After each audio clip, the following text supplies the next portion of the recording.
تو حضرت سیدنا صدیق اکبر رضی اللہ تعالیٰ عنہ سرکار کی خدمت میں گئے، جا کے عرض کی یا رسول اللہ اب عائشہ کو آپ بلا لیں۔ تو پیارے نبی صلی اللہ علیہ وسلم کچھ دیر تفکر فرمائے اور ارشاد فرمایا ابو بکر میرے پاس مہر کے لیے پیسے نہیں۔ تو حضرت سیدنا صدیق اکبر رضی اللہ تعالیٰ عنہ اسی وقت 500 درہم آپ کی خدمت میں پیش کیے بطور قرض، بعض روایت میں آیا ہے کہ بطور ہدیہ۔ جیسے ہی وہ آپ نے خدمت میں پیش کی اور عرض کیا رسول اب بلا لے، تو پیارے نبی صلی اللہ علیہ وسلم چند خواتین کو عائشہ صدیقہ رضی اللہ تعالیٰ عنہ کے گھر روانہ فرمائے۔ جیسے ہی خواتین گئی اور جا کے دیکھتی کیا ہے کہ بی بی عائشہ صدیقہ رضی اللہ تعالیٰ عنہ کھیل میں مصروف ہے۔ جلدی جلدی سے خواتین نے پیغام بھیجا کہ سرکار آنے والے ہیں، آپ بچی کو تیار کریں اور ایک کمرے میں بٹھا دیں۔ تو آپ کی امی جان اور دیگر خواتین مل کر آپ کو تیار کی اور ماشاءاللہ سے آپ کو بٹھا دیا گیا، اور آپ کو اندازہ نہیں ہے کہ یہ کیا ہو رہا ہے، اور یہ ساری خواتین ہیں اور گھر پر باران رحمت برس رہی ہے، اور تاجدار کائنات فخر موجودات کی اب سوائی اس گھر میں رونق افروز ہونے والی ہے۔ یہ ایک عجیب قدرتی ماحول ہے۔ اتنے میں پیارے نبی صلی اللہ علیہ وسلم تشریف لائے۔ جیسے ہی آپ صلی اللہ علیہ وسلم تشریف لائے ساری خواتین ہٹ گئی، اور پھر سرکار کائنات فخر موجودات صلی اللہ علیہ وسلم بیٹھ گئے، اور بیٹھ کر پانی طلب فرمایا اور پانی پی کر بی بی عائشہ صدیقہ رضی اللہ تعالیٰ عنہ کو دیا۔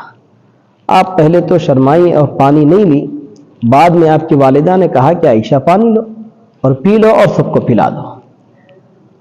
یہ کیا ہے دیکھیے آپ، بی بی عائشہ صدیقہ رضی اللہ تعالیٰ عنہ آج ہماری امت کی خواتین کو ازواج مطہرات کی زندگی پڑھنا چاہیے۔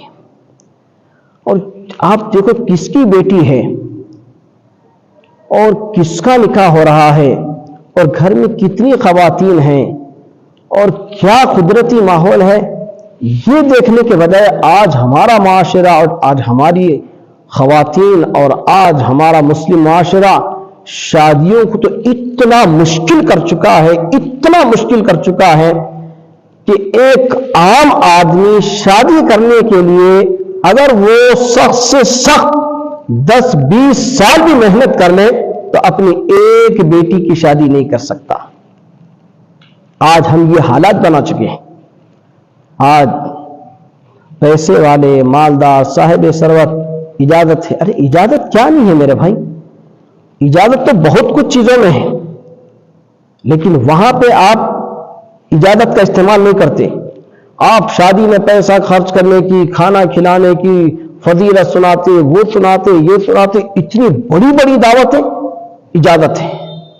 ارے جب یہاں پہ یہ چیز میں آپ کو اجازت کا خیال ہے تو بہت سے ایسے معاملات ہیں جس میں اجازت کا خیال ہونا چاہیے، لیکن وہاں پہ اجازت کا خیال نہیں آتا۔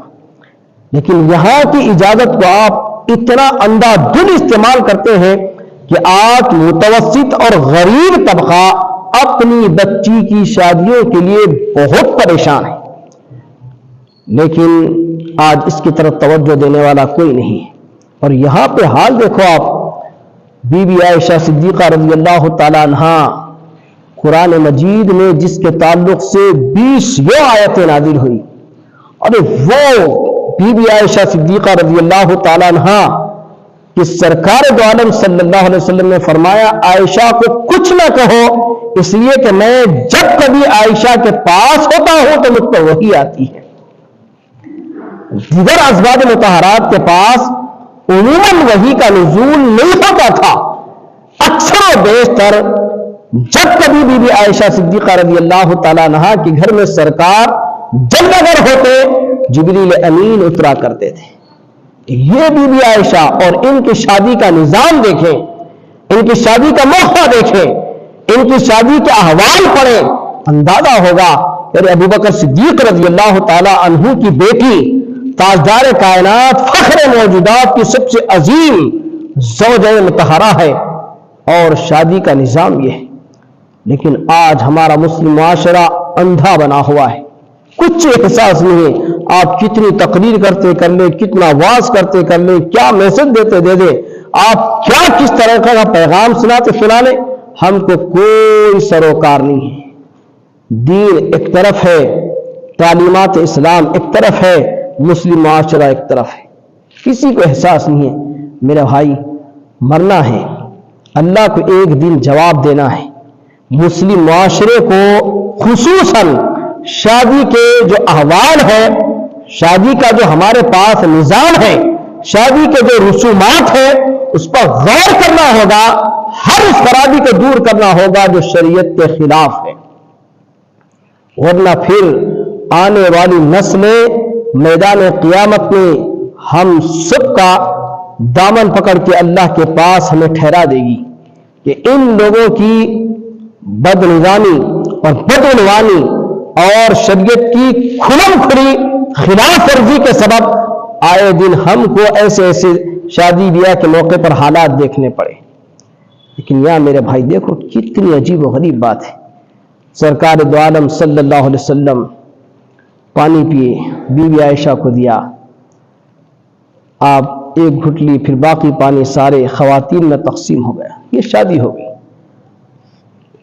رخصتی ہے. پھر وہ خواتین بی عائشہ کو لے کر سرکار کے پاس تشریف لے آئی. کیا حجرے کا حال کیا تھا, چھوٹا کمرہ, کچھ نہیں.